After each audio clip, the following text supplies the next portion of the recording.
ગુજરાતના ખેડૂતો છેલ્લા ઘણા સમયથી વિરોધ કરી રહ્યા છે. લગભગ 4 થી 5 મહિના થઈ ગયા છે, પરંતુ આ મામલે કંઈક પરિણામ જે છે આવતું નથી, અને જે ખેડૂતો પરિણામ ઈચ્છે છે એ પરિણામ કેમ સરકાર આપતી નથી? પરિણામ સુધી કોઈ મુદ્દાને લઈ જવો હોય તો ક્યાંક ને ક્યાંક એમાં રાજનીતિ જે છે એ સામેલ કરવી જ પડે, એટલા માટે કે સામેવાળો પક્ષ સત્તા પક્ષ છે.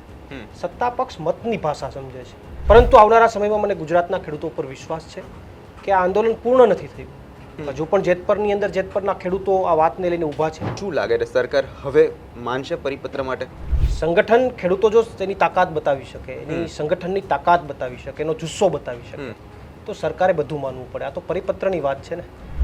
એક આદિવાસી પટ્ટાની અંદર એક અલગ રાજકારણ પણ અત્યારે ગરમાઈ રહ્યું છે, જેમાં જે આદિવાસી જે ખેડૂતો છે તેમની જમીન અત્યારે જે પડાવવાનું આખું વન વિભાગ દ્વારા ચાલી રહ્યું છે, એની સામું મનસુખ વસાવા મેદાને ઉતરે છે, ભાજપના નેતાઓ મેદાને ઉતરે છે, પરંતુ આમાં પરિણામ ક્યાંક ને ક્યાંક આવતું નથી. શા માટે? જો ચૈતર વસાવા હોત તો શું કદાચ પરિણામ અલગ હોઈ શકત? વનકર્મી મનસુખભાઈ વસાવાને ગાળો આપે છે, જે સાંસદ છે ત્યાંના. તો આ વસ્તુ ગુજરાતના લોકોને હવે સમજવાની જરૂર છે કે ત્યાં વન વિભાગના અધિકારીઓનો કેટલો ત્રાસ હશે કે જે સાંસદને ગાળો આપી દે, એ પણ રૂલિંગ પાર્ટીના સાંસદ, એને ગાળો આપી દે. મનસુખભાઈ વસાવા જ્યાં આવીને બધી જગ્યાએ આવીને બફાટો કરે છે. હવે કરો ને બફાટ, જાઓ. વનકર્મી ગાળો દીધી છે, શું કરશો તમે? કરાવશો સસ્પેન્ડ? છે નામ તાકાત? કદાચ આની જગ્યાએ ચૈતર વસાવા હોત તો આ મામલે શું થાય? ચૈતર વસાવા જો આજની તારીખે હોત તો જે ખેડૂતોને ત્યાં નુકસાની જાય છે કદાચ નુકસાની ન જાત, અને ચૈતર વસાવા બહાર હોત તો વનકર્મીની હિંમત પણ ન થતા આ લેવલ સુધી જવાની. હવે ચૈતર વસાવાને લઈ આગામી 5 તારીખે જે સુનાવણી થવાની છે, તમને જાણ હશે વસ્તુની, તો કઈ રીતે શું જોવાય છે ત્યારે આમ આદમી પાર્ટી અને કઈ રીતે જોઈ રહી છે? જુઓ, વહેલામાં વહેલી તકે ચૈતર વસાવા બહાર આવશે, એમને અપીલ જામીન મળશે, કારણ કે ઓલરેડી કેસમાંથી 5 લોકોને અપીલ જામીન મળી ચૂક્યા છે. આમ આદમી પાર્ટીથી જ રહેશે કે ભાજપથી બચી હશે? 110% આમ આદમી પાર્ટીથી રહેશે. નમસ્કાર, આપ જોઈ રહ્યા છો નિર્ભય ન્યૂઝ. હું છું આપની સાથે પ્રથમ મોદી. ગુજરાતમાં છેલ્લા ઘણા સમયથી ખેડૂતોના મુદ્દા જે છે અત્યારે ચર્ચાઈ રહ્યા છે, એના મુદ્દે રાજનીતિ પણ ઘણી થઈ રહી છે, અને આ જ બધી બાબતની ચર્ચા કરવા અત્યારે આપણી સાથે આમ આદમી પાર્ટીના ખેડૂત નેતા એવા પ્રવીણ રામ જોડાયા છે.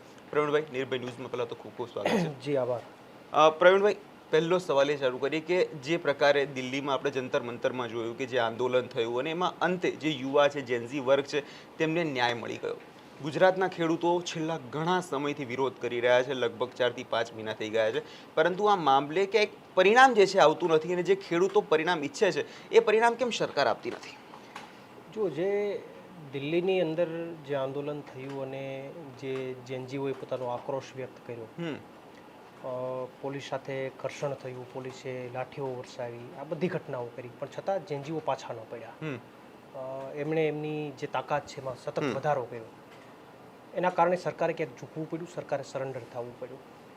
વાત છે ગુજરાતના ખેડૂતોની, ગુજરાતની લડતની.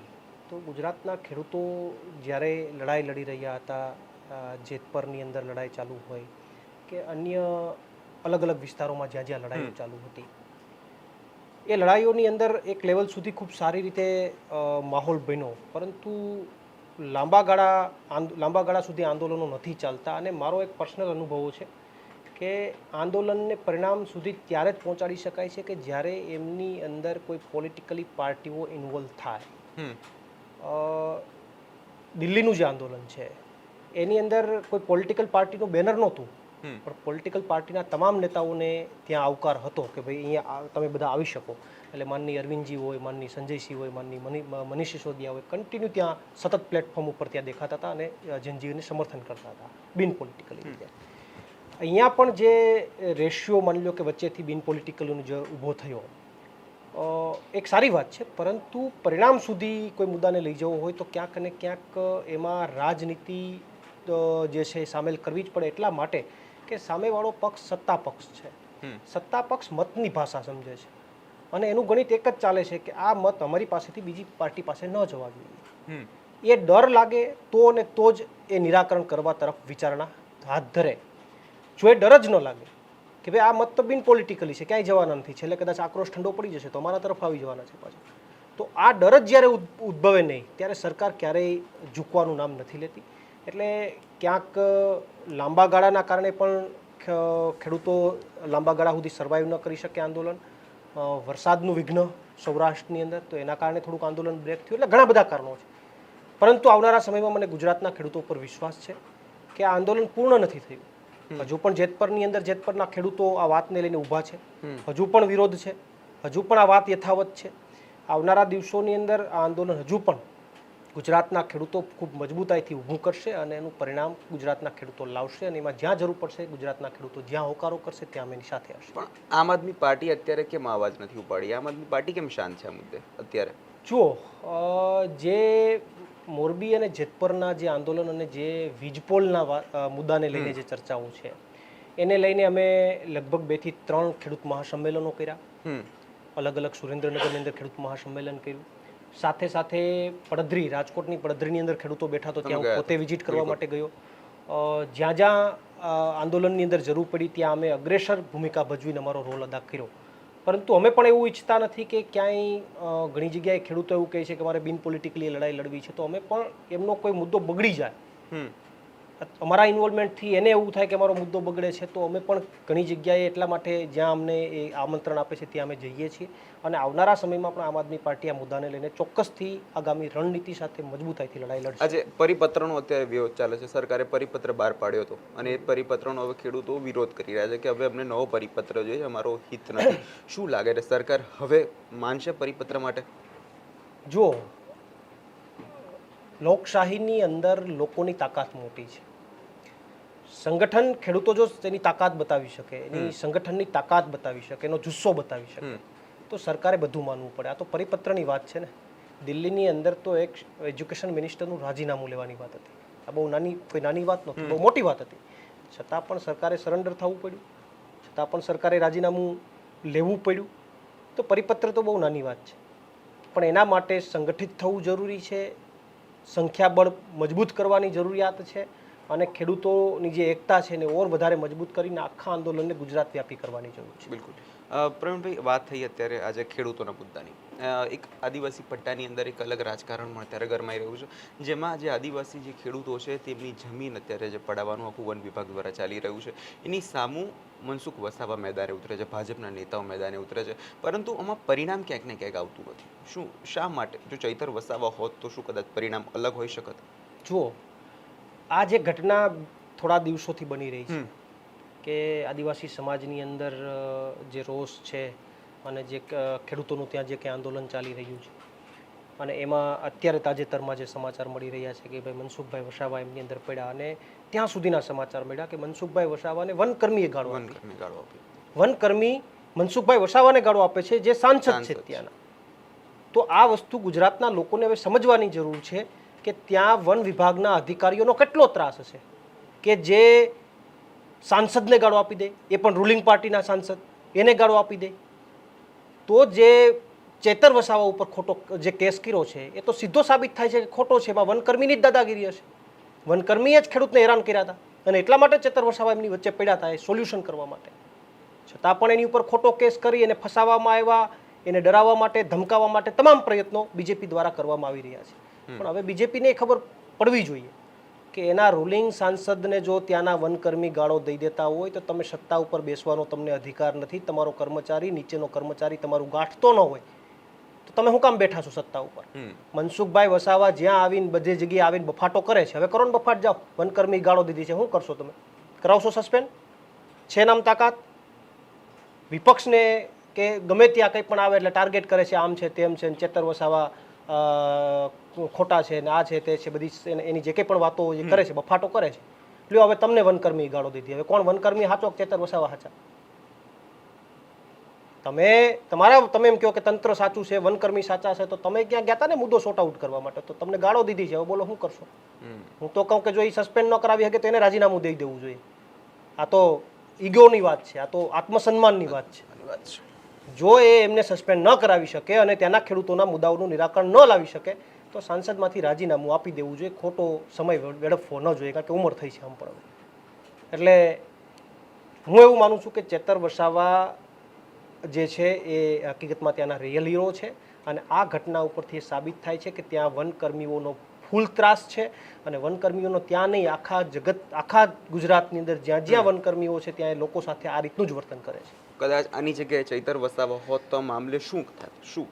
જુઓ, એ સમયે પણ ચેતર વસાવાએ વચ્ચે પડી અને જે ખેડૂતોને નુકસાની ગઈ હતી પાકની અંદર એ વળતર પાછું અપાવ્યું છે. વળતર ખેડૂતોને પાછું અપાવ્યું છે અને એ પછી સરકારને પેટમાં દુખ્યું, તંત્રને પેટમાં દુખ્યું, એટલા માટે 10 દિવસ પછી ફરિયાદ કરી. તો ચેતર વસાવા જો આજની તારીખે હોત તો જે ખેડૂતોને ત્યાં નુકસાની જાય છે કદાચ નુકસાની ન જાત, અને ચેતર વસાવા બહાર હોત તો વનકર્મીની હિંમત પણ ન થતા આ લેવલ સુધી જવાની. કારણ કે ચેતર વસાવા એક ફાઇટર છે, ત્યાંના આદિવાસી સમાજના લોકો માટે ફાઇટર છે, એ લડવૈયો છે.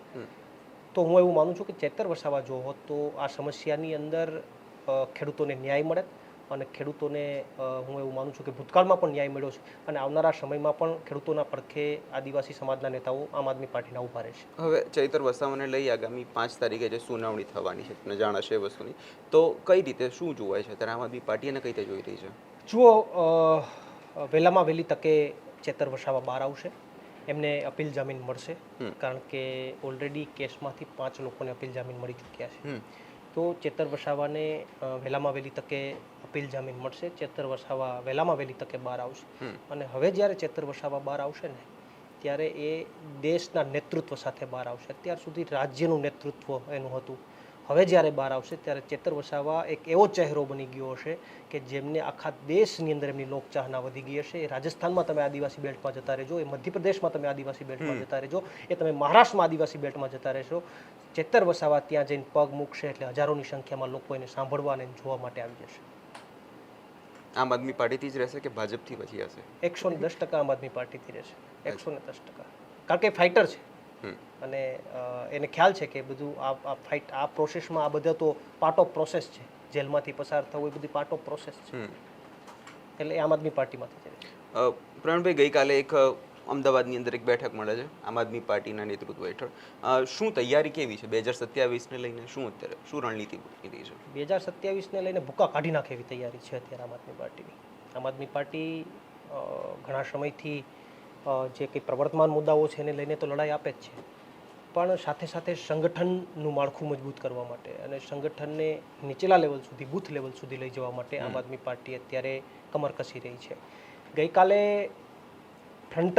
પ્રદેશ ફ્રન્ટલની બેઠક હતી, એટલે કે આમ આદમી પાર્ટીની અંદર જેટલા પણ ફ્રન્ટલ વિંગો છે, યુવા વિંગ છે, મહિલા વિંગ છે, કિસાન વિંગ છે, એવી જેટલી પણ ફ્રન્ટલ વિંગો છે એમના પ્રદેશના પદાધિકારીઓની તમામની એક સંયુક્ત બેઠક હતી. અને આ સંયુક્ત બેઠકની અંદર અમારા માનની ગોપાલરાયજી, સુદાનભાઈ, આ બધા ટોટલ અને અમારે તમામ વિંગના પ્રમુખ હાજર રહ્યા હતા.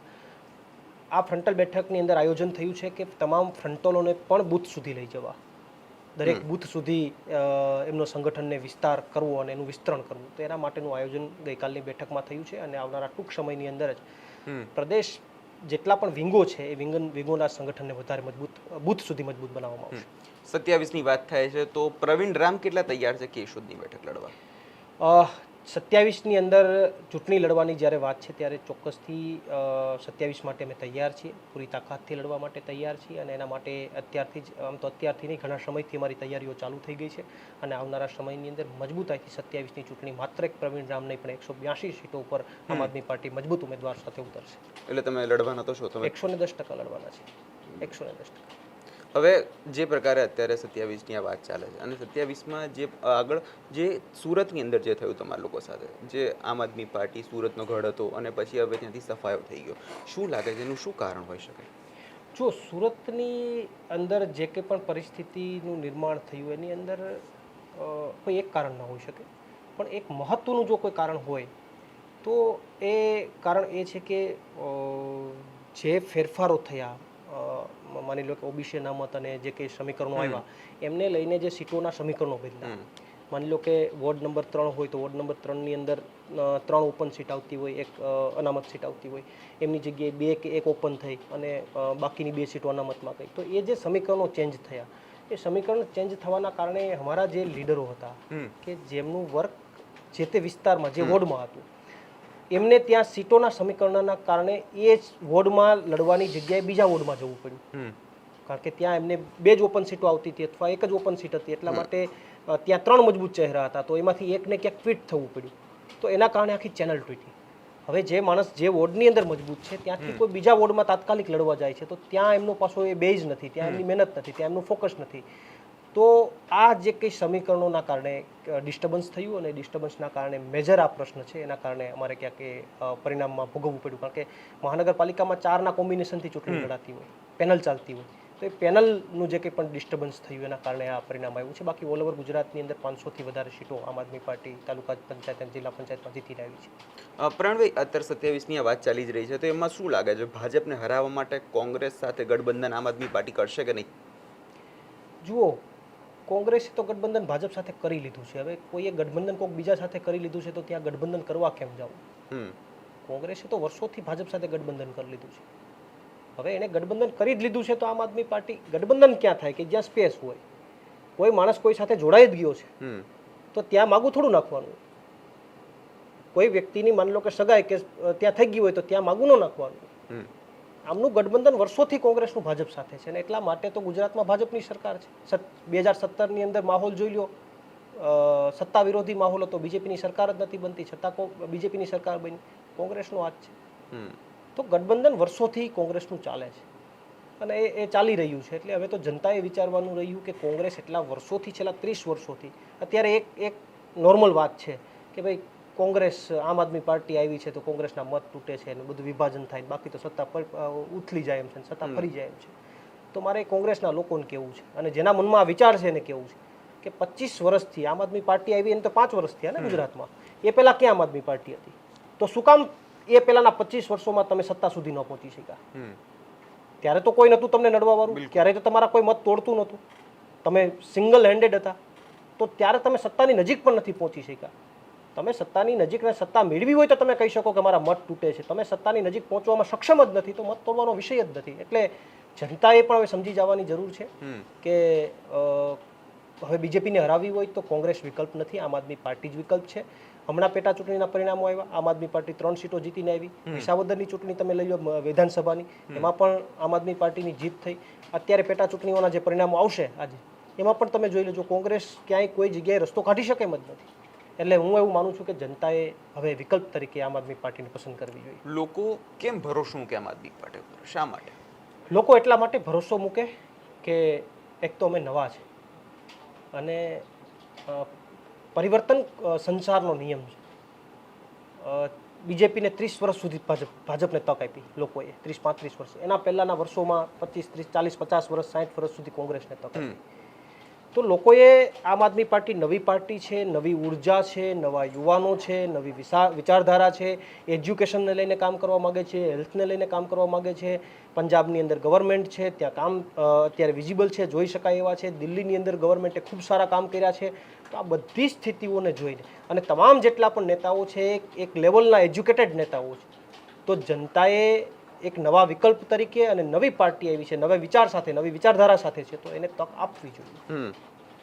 હવે લડો છો ખરા, પણ શું લાગે છે પરિણામ એવા આવશે ખરી?